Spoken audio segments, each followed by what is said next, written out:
AI use cases for you. Here are the best AI tips from the first 8 episodes. Enjoy. You're listening to the Streamline Success Show. I'm your host, Dagmar Schuld. In this podcast, we talk about how AI and automation can help busy coaches like you simplify their online businesses. We share practical advice that you can start using immediately. First is Jared Trecker with a tool that has transformed his coaching calls. How did you first get introduced to AI and to Fathom, and what made you decide to implement that into your business? Yeah, I mean, I think I heard about it when like the Chat GPT craze kind of went on, right? That's probably the first that I actually started to understand like what it was. And, I mean, I wouldn't say I'm like went deep into it, but I definitely looked at it, was kind of, looking at some of the different tools. I'm all about how can I make my life easier? And Yeah. to me, it sounded like, hey, here's this thing that's designed to make your life easier. Yeah. So I was like, I guess I'll look into this, right? So, I guess I first started using it when, I don't know, I tried a few things that, you could tell it was just very early stages and they were clunky and didn't really work out the best. And you would try to mess with it. And I'm like, that's not what I wanted. So it got frustrating. And then I came across the Fathom tool, which I was telling you about, which we can dive into today.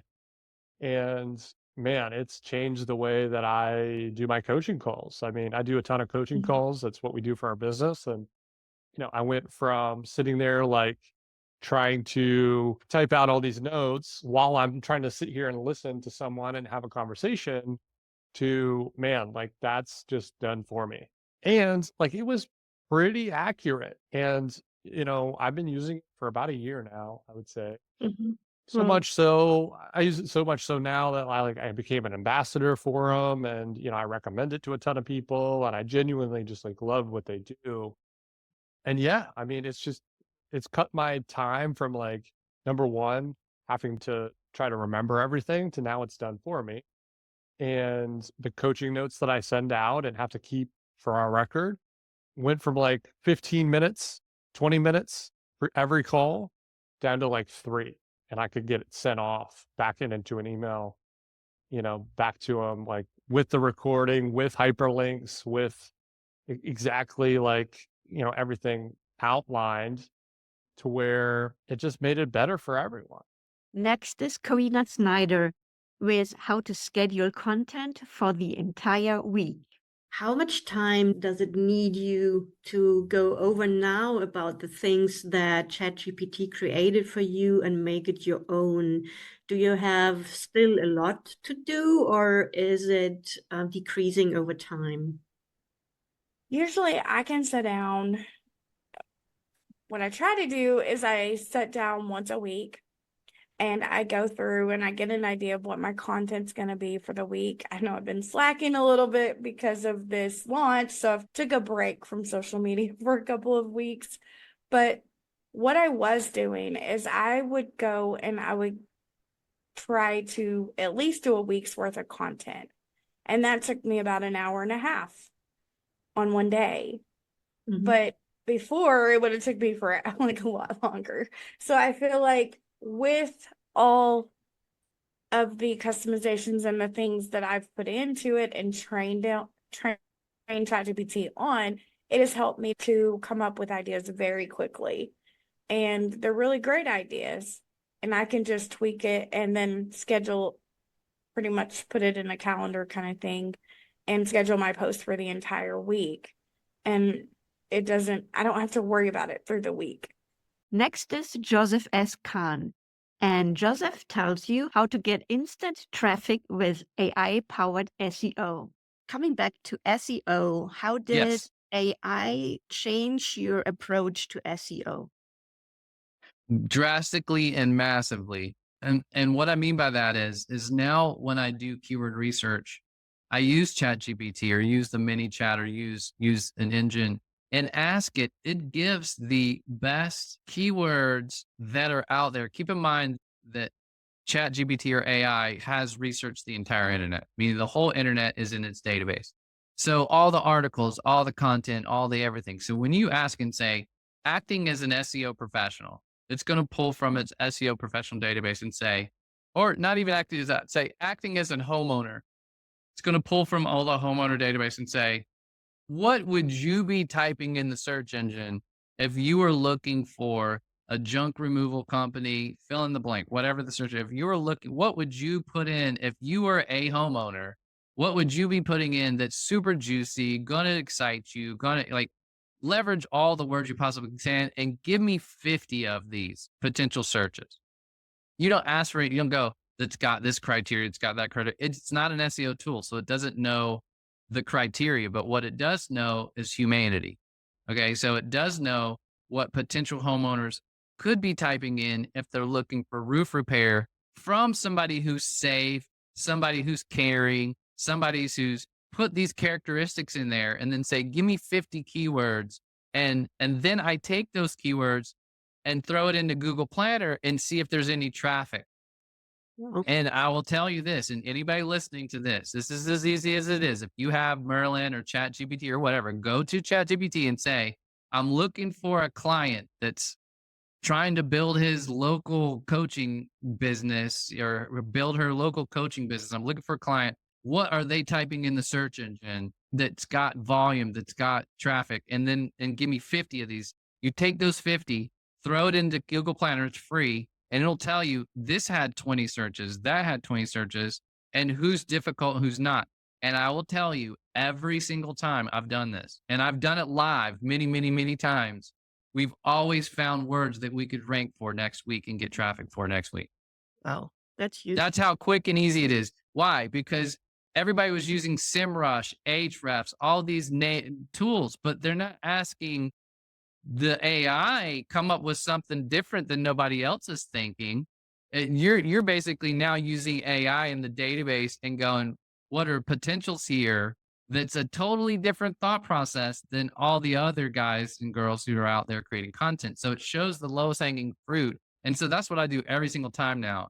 For every client we take on, we have at least 10 to 20 pages we create that gets you traffic within the week. And why? Because we've used ChatGPT to find juicy keywords that nobody else is ranking for. And then we use AI to create that content. We say, based on this user, based on their desires, now create me a piece of content that's, that matches the competition that will fulfill what this person wants, and then put that up and it ranks and gets traffic.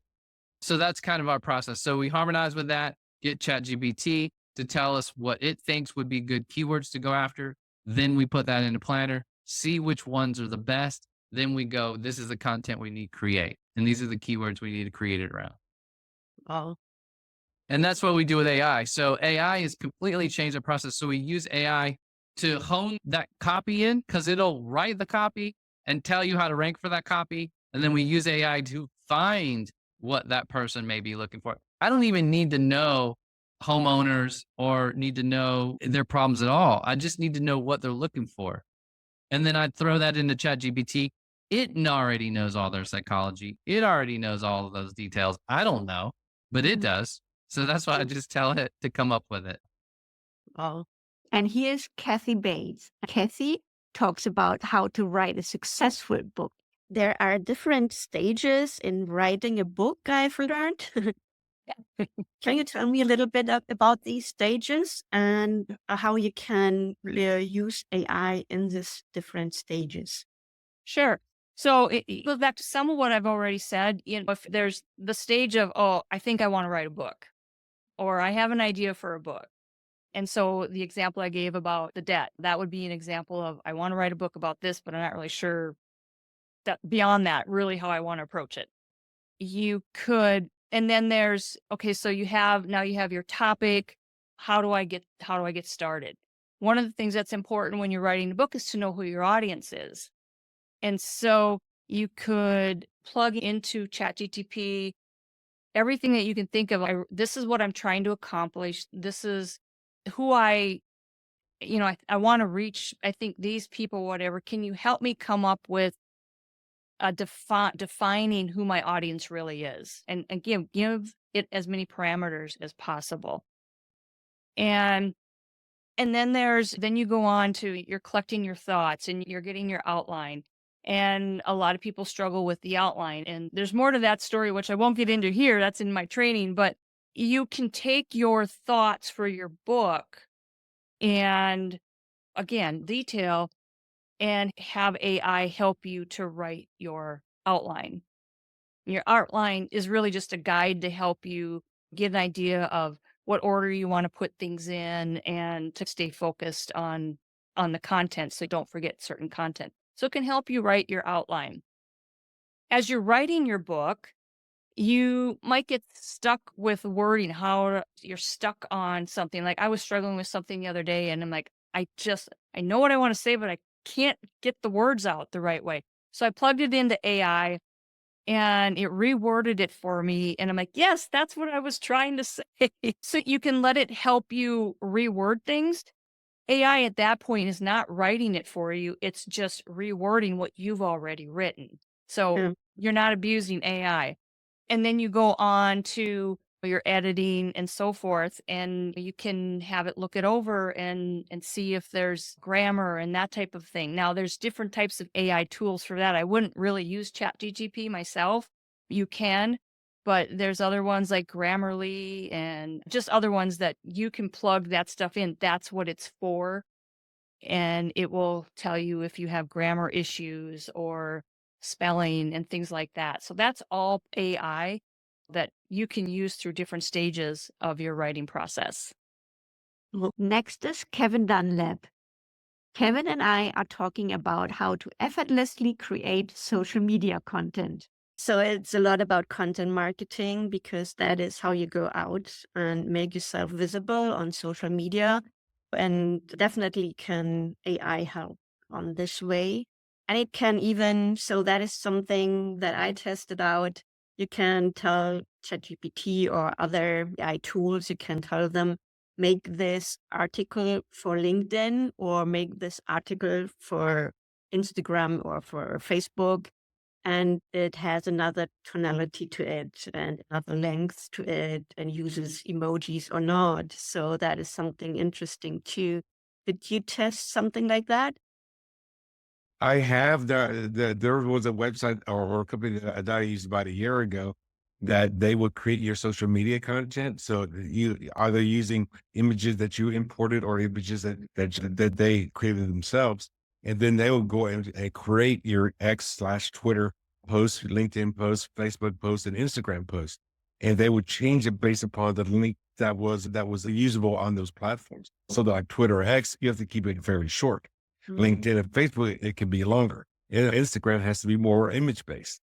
Yeah. So it would go and create that stuff within 60 to 90 seconds and be able for you to go there and just hit post and put whatever other additional material that you want to do in there, like hashtags and stuff like that. And here is Joy Nicholson, and she speaks about how to revolutionize marketing, the rise of smart chatbots. What advice would you give to people that may be a little bit hesitant to use AI because they're maybe not tech savvy or they think they are not or they have ethical problems? As a business, if you're not going to adapt it in your marketing, in your day-to-day, in your automation, all of that stuff, you are going to be left behind where other people, I mean, you're going to be in your tractor while your competitor is going to be in a Ferrari. That's the reality. That's how it's going to look for you. Yeah. And to avoid that, it's better to get on board. This is the beautiful thing about AI. You do not need to be tech savvy. You don't need to be. All you need to do is think logical and have conversations. And there's courses out there that teach you about ChatGPT that is thousands of dollars. You don't need to spend that. All you need to do is play with ChatGPT for an hour every day. And you just need to understand the principles, act like, because it needs to have a role in the style of, or like what we've done is we're teaching our ChatGPTs to, and the custom ones that we've got in clients and so on, we teach them to be that brand ambassador, that marketing assistant. And that's all you need to do is just teach it to be like you, sound like you. And that's where the authenticity comes in, because then it's not unethical and you're not going to use it to be unethical. I mean, obviously there's evil people. You're going to get it. It's going to happen. But I mean, as a person, you can choose to not do that.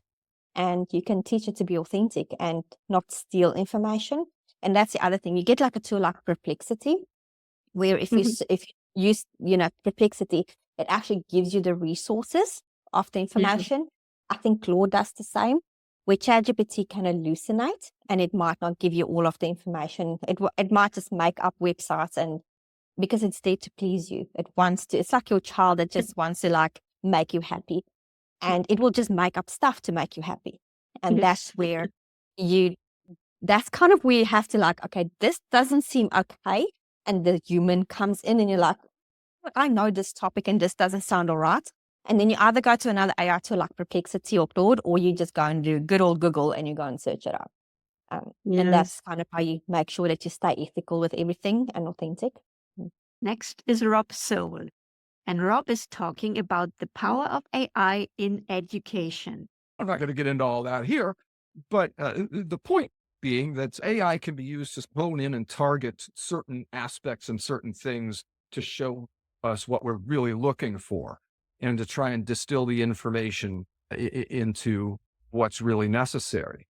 And coupled with that is the fact that education in general is, of course, moving in a technological way and advancing more and more technologically. And when we hit the pandemic there in 2020, there was a lot of home classes and a lot of at-home kids sitting at home and their teachers on Zoom, and everybody's in a Zoom meeting.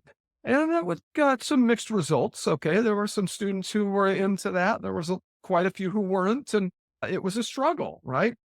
And now that AI has come along, there would be, I'm quite certain, heaven forbid we have another incident like that in this world, we're better prepared for it this time, not only by the experience, but also something like AI can help to, again, get the lesson material structured in a way that can benefit kids a lot quicker, I think. And it's a great tool. That's the important thing, I think, to remember also, is that AI is simply a tool, right? Yes. It's something that we can use as human beings to help and to educate ourselves and to enhance our lives. But it isn't something that we should put all our eggs in that basket and just decide to go with whatever AI says. There's got to be discretion, right? And that's really what I believe. That's one of the reasons that AI is never really going to take over. I know there are people who fear that AI is going to take over the world. I think there's a couple of things that kind of stand in the way of that. Is number one is human reasoning. And last but not least, here is Sam Morrison Wilson. And Sam is talking about repurposing content. How did you start with this project to write this journal? Yeah. So I knew that the goal was going to be to turn it into a journal. But I am a really big fan of repurposing content. I don't like to create something just one time. I'm a big fan of repurposing. And so basically I created the 30 days and used it on social media with the affirmation, with the task, and with the prompt, and also used it in my community. And so I started asking ChatGPT questions, and I find that the better the question you ask, better answer you're going to get. Yeah. And then also I use some things that I've created myself that are in my voice, and I'll say, this is how I would have said that. Can you create more that sound like me? And it's really cool when you can have it trained to sound more like you, so that when women read my emails, because I use automation, ChatGPT to create, you get a Friday email from me, Dagmar, didn't write it. I mean, I wrote it, right? And I tweaked it, and it sounds like something I would say. But I had the whole year is done and scheduled. I'm not doing that every week. It's already done. That's cool. Because I have really found that for me, I went through a training program in 2019 that helped me understand who I was and helped me know my strengths and stuff. And discipline and consistency are like at the bottom. And so I have to find ways, because it's important to me, and responsibility is really high. Connections is really high. So I have to find a way to make that work. So I like to create in bulk, get it scheduled with just a due date to know that, 11 months from now, I need to do it again. and get a whole nother year's done so I did 52 weeks. It probably took me 3 or 4 weeks to get it done, but they're done for the whole year. That's awesome. Thank you for tuning in to the Streamline Success Show. If you enjoyed today's episode, be sure to subscribe, and to get access to today's show notes, head over to community.marketingunraveled.com. See you on the next episode.